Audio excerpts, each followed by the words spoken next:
बिस्मिल्लाहिर्रहमानिर्रहीम। अस्सलाम वालेकुम जी, मेरा नाम ज़ीशान नूर है। नाज़रीन, आपने सुना होगा कि कहते हैं कि पहले तोलो फिर बोलो, और हमने ये भी सुना कि ज़ुबान से निकली बात और कमान से निकला तीर कभी वापस नहीं आते। बिल्कुल ऐसा ही हुआ हमारे मुल्क के जो वज़ीर ख़ारजा हैं, जो डिप्टी प्राइम मिनिस्टर हैं, जनाब इसहाक डार साहब, उनके साथ भी गुज़श्ता कल बिल्कुल कुछ ऐसा ही हुआ कि जिसकी अब वो वजाहतें देते फिर रहे हैं, जिस हवाले से अब वो तरद्दुद कर रहे हैं कि वो एक्स के ऊपर यानी कि ट्विटर के ऊपर अपने उस बयान को दोबारा से तरोड़ मरोड़ कर अपनी वजाहती स्टेटमेंट दे सकें। लेकिन अब जो कह चुके हैं वो तारीख का हिस्सा बन चुका है। उसके ऊपर जिस तरीके से रद्द अमल आया है तमाम सियासी जमातों का, उनकी अपनी जमात के लोगों का रद्द अमल आया, जो सियासी हलके हैं, जो सहाफ़ती हलके हैं, जो सिविल सोसाइटी है, हर तरफ से उनके ऊपर शदीद तनकीद हुई है। अब मामला क्या है ज़रा आपके सामने रखते हैं। आज से 2 दिन कबल जो हमारे वज़ीर ख़ारजा हैं, डिप्टी प्राइम मिनिस्टर हैं इसहाक डार साहब, वो यूएसए के दौरे के ऊपर जाते हैं और उनकी बहुत अहम वहाँ पर मुलाकातें मुतवक्के थी और मुलाकातें उनकी हुई भी। एक तस्वीर या वीडियो आपने देखी होगी जिसमें वो अपने हम मनसब यानी कि जो अमेरिका के वज़ीर ख़ारजा हैं जनाब मार्को रूबियो, उनके साथ वो मुलाकात करते हैं, जिसके बाद एलामिया जारी होता है कि जी दोनों ममालिक ने अपनी इकनॉमिक और बाकी स्ट्रेटजिकल तमाम चीज़ों के ऊपर बाहमी तावन के हवाले से उन्होंने मज़ीद यकीन दहानी करवाई है। जिस तरह का एलामिया जारी होता है 2 मुल्कों के सरबराहान की मुलाकातों के हवाले से। लेकिन उसके बाद नाज़रीन होता ये है कि इसहाक डार साहब, एक अमरीकी थिंक टैंक है अटलांटिक काउंसिल, वहाँ पर वो थिंक टैंक में वो पार्टिसिपेंट थे, वहाँ पर मौजूद थे, और उनसे इमरान खान की जो रिहाई है या इमरान खान की जो कैद है या इमरान खान के जो केसेस हैं उसके हवाले से एक सवाल किया जाता है, जिसके जवाब के अंदर वो इस तरह की बात कर देते हैं कि जिसके बाद उनके ऊपर शदीद तनकीद होती है। और जो उन्होंने बात कर दी है वो अब तारीख का हिस्सा बन गया है, जो उनका कभी पीछा नहीं छोड़ेगा, ना उनका ना उनकी जमात का। कहते क्या हैं वो, ज़रा ये मैं आपके सामने रखता हूँ। फिर आज जो उनकी वजाहत इसके ऊपर आई है, जो कि नामुकम्मल लगती है, जो सुनने के बाद ये लगता है कि नहीं, आप जो कह चुके हैं वो कह चुके हैं, अब उसका निम्न बदल नहीं हो सकता।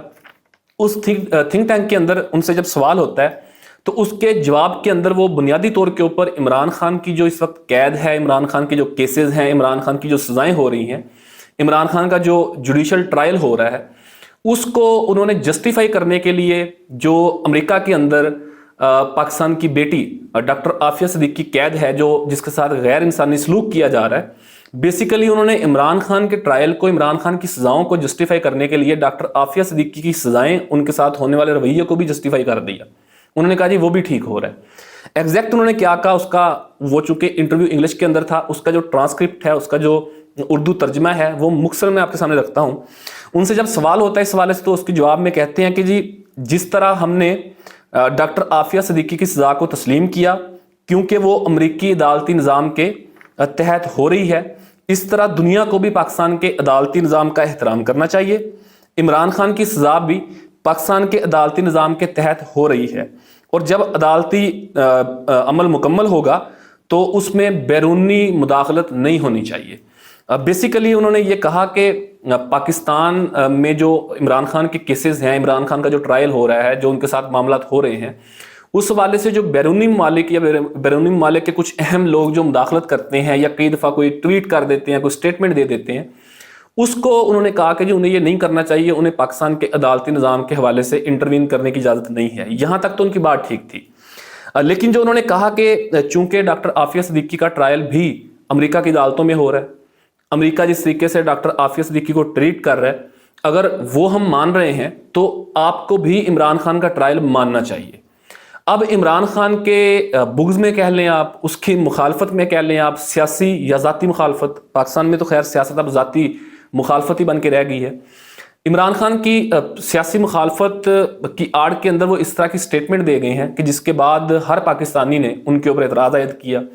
तमाम हल्के सियासी, सहाफ़ती, कोई भी किसी भी मकतब फ़िक्र से ताल्लुक़ रखने वाले लोग हों, उन्होंने इसहाक डार साहब के इस बयान की शदीद मजम्मत की है कि उन्होंने तो वो जो डॉक्टर आफिया सिद्दीकी की मासूमियत का एक केस पाकिस्तान प्लीड करता रहा हमेशा दुनिया के सामने, उसको तो उन्होंने ख़त्म करके रख दिया।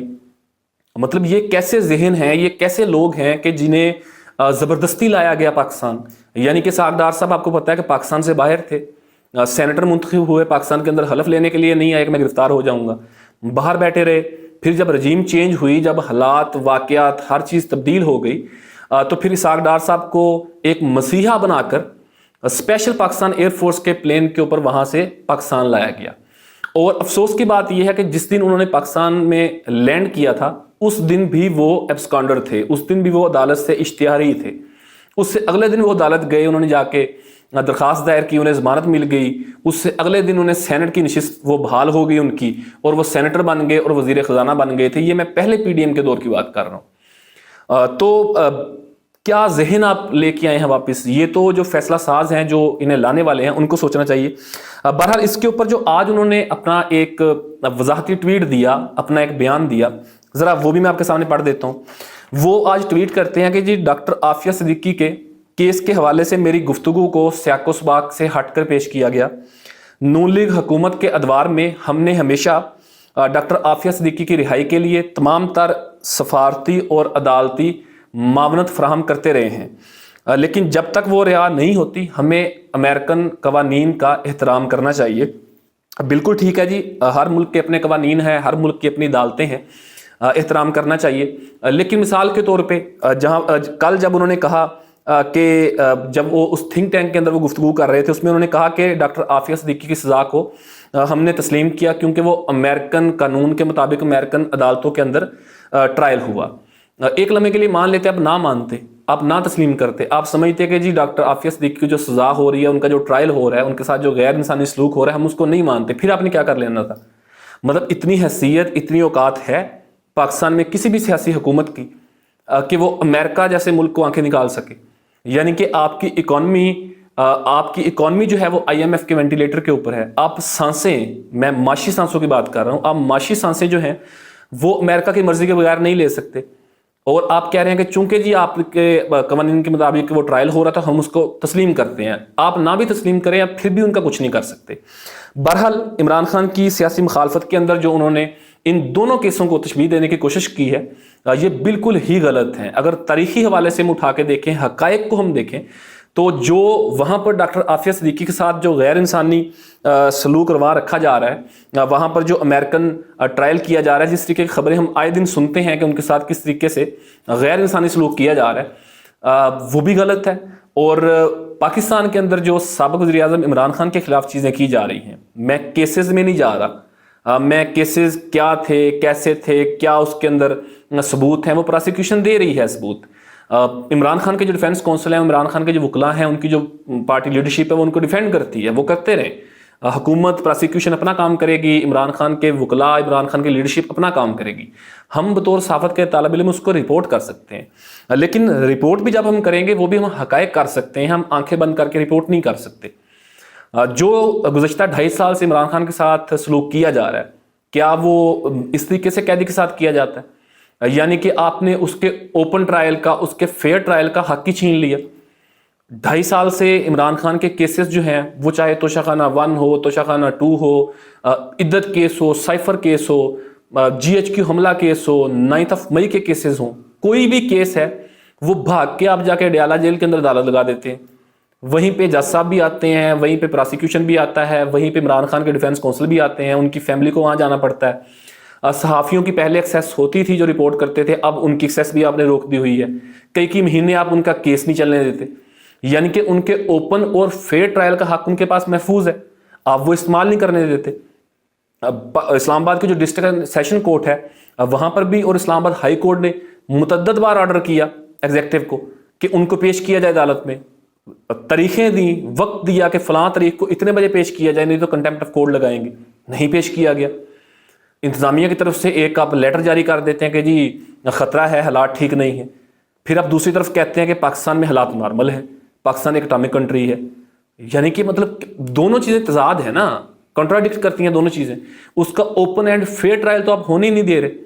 اور کئی دفعہ ہم ایسا سنتے ہیں کہ ان کا جو ایک کیس ہے اس کی جو آخری سماعت ہوئی ہے وہ آج سے 4 مہینے پہلے ہوئی، تو اگلے 4 مہینے پورے جو ہے وہ ان کا کیس ہی نہیں لگتا، سننے نہیں دیا جاتا. 2.5 سال سے آپ نے ایک اس کی تصویر جو ہے وہ سامنے نہیں آنے دی.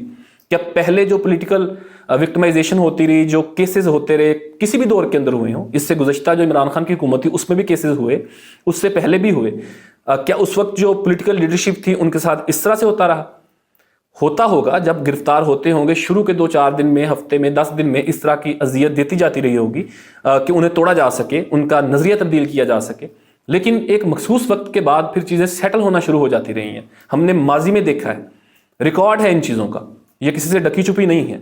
लेकिन उसके साथ मुसलसल 2.5 साल से जो सलूक हो रहा है, जो अदालती सतह के ऊपर हो रहा है, जो ट्रायल के अंदर हो रहा है, या उसकी जमात के साथ और फैमिली के साथ, और बाकी सारी चीज़ें तो एक साइड पे कर दें आप सिर्फ चूंकि अदालती कवानीन की, मुल्की कवानीन के एहतराम की बात कर रहे हैं, तो मैं सिर्फ उस डोमेन के अंदर ही बात कर रहा हूँ कि उनका जो फ्री एंड फेयर ट्रायल का हक था, क्या वो आपने वो उन्हें दिए? एक तरफ उनके साथ ये हो रहा है, एक तरफ डॉक्टर आफिया सिद्दीकी के साथ वहां पर ये हो रहा है, तो दोनों में फ़र्क क्या रह गया? लेकिन आप दोनों को जस्टिफाई कर रहे हैं, आप कह रहे हैं चूंकि हमने वो तस्लीम किया तो आपको ये भी तस्लीम करना पड़ेगा, हालांकि दोनों ही गैर कानूनी हैं, दोनों ही गैर इंसानी हैं। अब उनका वहां पे, इमरान खान का यहाँ पे। तो ये एक जो उन्होंने स्टेटमेंट दी है, इसके बाद ये सोचना होगा पाकिस्तानी कौम को भी, हम भी बतौर सहाफ़त के तालिब इल्म सोचते हैं कि ये ब्रेन है, ये वो लोग हैं जिन्हें लाया गया, जिन्हें कुछ मसीहा बनाकर लाया गया, और शायद ये मैसेजिंग दी गई लोगों को कि अब यही लोग हैं जो आपके मर्ज की दवा होंगे, अब यही लोग हैं जो सारा कुछ ठीक करेंगे। इन लोगों को लाया गया कि जिनका जहन ये है, जिनका अब क्या कह सकते हैं, ये बहरहाल उन्होंने स्टेटमेंट दी है जी। और जहाँ तक वो बात करते हैं, आखिर के ऊपर एक बात, जहाँ तक वो ये बात करते हैं कि जी हमने अपने दौरे हुकूमत के अंदर तमाम सफारती और अदालती जो हैं वो सोर्सेज इस्तेमाल किए डॉक्टर आफिया सिद्दीकी के लिए। तो ये तारीख़ जो है बड़ी बेरहम होती है, वो हमेशा लिखी जाती है, हक़ाइक़ लिखे जाते हैं, तारीख़ महफूज हो जाती है और कभी पीछा नहीं छोड़ती। हमने देखा, हमने रिपोर्ट भी किया, हमने लोगों को दिखाया भी जाके, बल्कि पूरे पाकिस्तान ने देखा होगा कि डॉक्टर आफिया सिद्दीकी के हवाले से जब भी साबिक़ सेनेटर जमात इस्लामी मुश्ताक अहमद साहब ने जब भी एहतजाज करने की कोशिश की, पुरअमन एहतजाज करने की कोशिश की, बहुत कम से लोगों को साथ लेके, जिसमें उनकी अहलिया भी होती थी, उनके ऊपर तशद्दुद किया जाता रहा, उन्हें गिरफ्तार किया जाता रहा। मेरा नहीं ख्याल कि गुज़श्ता 2-3 सालों में या 5 सालों में जब भी डॉक्टर आफिया सिद्दीकी के हवाले से सेनेटर मुश्ताक अहमद ने कोई एहतजाज किया डी चौक के ऊपर या प्रेस क्लब के पास या कहीं पे भी, मेरा नहीं ख्याल कभी ऐसा हुआ हो कि उन्होंने एहतजाज किया हो और वो वाइंड अप हो गया हो बगैर गिरफ्तारी के। ऐसा नहीं हुआ, हमेशा उनको गिरफ्तार किया गया, उनकी अहलिया को गिरफ्तार किया गया, उनके साथ जो वर्कर्स होते थे उन्हें गिरफ्तार किया गया, ख़वातीन को गिरफ्तार किया गया, सिर्फ इस वजह से कि वो डॉक्टर आफिया सिद्दीकी के हवाले से पाकिस्तान के कैपिटल के अंदर बात करते थे और अमेरिका को ललकार करते थे, उनके हवाले से बात करते थे वो। तो आपने क्या उन्हें सफारती और अदालती मामलत फराम की है कि उनके हक के अंदर बात करने वाले लोगों को आपने इतनी स्पेस नहीं दी कि पुरअमन तरीके से उनकी बात कर सकें, उनके जो खिलाफ वहाँ पर चीज़ें हो रही हैं उनके खिलाफ वो एहतजाज कर सके। तो ये मतलब कॉन्ट्राडिक्ट करते हैं और समझते हैं कि शायद आज बात की जाएगी, कल लोग भूल जाएंगे। हो सकता है लोग भूल जाते होंगे, लेकिन तारीख इस बात की शाहिद हो जाती है कि आपने क्या बात की थी, आपका अमल, आपका कोलो फेल में तजाद है या नहीं है। तारीख इस बात की गवाह हो जाती है, कैमरे महफूज कर लेते हैं, अखबारात में लिखा जाता है, वेबसाइट्स के ऊपर लिखा जाता है, सोशल मीडिया के ऊपर लिखा जाता है। आज से 10 साल पुरानी बात कोई लिखी या बोली गई होगी, आप 2 मिनट में निकाल लेंगे। तो कैसे आप लोगों को चक्कर दे सकते हैं? और ये इसहाक डार साहब हैं कि जिन्हें 2 साल कबल जब PDM की हुकूमत थी तो ये इश्तिहारी थे और इन्हें पूरी रियासती सहूलतकारी करके वहाँ से लाया गया और क्या कह के लाया गया कि ये पाकिस्तान की माशियत के हवाले से काम करेंगे, ये पाकिस्तान के माशी रस्तू हैं और पाकिस्तान के माशी जो इलाज है वो सिर्फ इनके पास है। अगर इतने ही इंपॉर्टेंट थे, अगर एक मतलब ये तो कॉमन सेंस की बात है ना कि एक अच्छा डॉक्टर एक अच्छा इंजीनियर नहीं हो सकता, ये कॉमन सेंस की बात है। एक अच्छा मोटरसाइकिल मैकेनिक जो है वो अच्छा इलेक्ट्रीशियन नहीं हो सकता। कोई ऐसा शख्स नहीं है कि जिसमें इतनी काबिलियत हो कि वो हर तरह की चीज़ के ऊपर ग्रिप रखता हो। तो जब इसहाक डार साहब को ये कह के लाया गया था कि जी आप माशी तौर के ऊपर चीज़ें बेहतर करेंगे, आप इकोनॉमिस्ट हैं बहुत अच्छे और आप वज़ीर ख़ज़ाना पहले भी रह चुके हैं, आए पाकिस्तान के ख़जाने के हवाले से बेहतर चीज़ें करें, तो फिर उनको अब वज़ीर ख़ज़ाना क्यों नहीं लगाया? अब उन्हें उठा के आपने फॉरेन मिनिस्टर बना दिए। एक बंदा वो अगर वज़ीर ख़ज़ाना अच्छा हो सकता है तो वज़ीर ख़ारजा वो अच्छा नहीं हो सकता, ये कॉमन सेंस की बात है। एक बंदे के अंदर इतने गट्स कैसे हो सकते हैं? लेकिन चूंकि बंदर बांट होती है, لیکن چونکہ اہم عہدوں کے اوپر اپنے قریبی لوگ رکھنے ہوتے ہیں، تو یہ اسحاق ڈار صاحب تھے جنہیں معیشت کا ارسطو بنا کے لایا گیا تھا، اور پھر جو معیشت کا بیڑا غرق کیا وہ بھی سامنے ہے، اور اب جو پاکستان ملکی سطح کے اوپر جس طریقے سے شرمندگی کا باعث بن رہے ہیں اور پوری پاکستانی قوم کو شرمندہ کر رہے ہیں، وہ بھی آپ کے سامنے ہے۔ تو یہ تھی ناظرین وہ اوورآل صورتحال جو اس حوالے سے گزشتہ کل ہوئی، پھر کافی تنقید ہوئی سوشل میڈیا کے اوپر، تو میں نے سوچا کہ میں بھی اس کے اوپر بات کروں اور حقائق آپ کے سامنے رکھوں اور اپنے رائے بھی آپ کے سامنے رکھ سکتا ہوں۔ آپ بھی اپنی قیمتی فیڈ بیک سے ضرور آگاہ کیجیے گا۔ اب تک کے لیے اتنے، اپنے میزبان ذیشان نور کو اجازت دیجیے۔ اللہ حافظ۔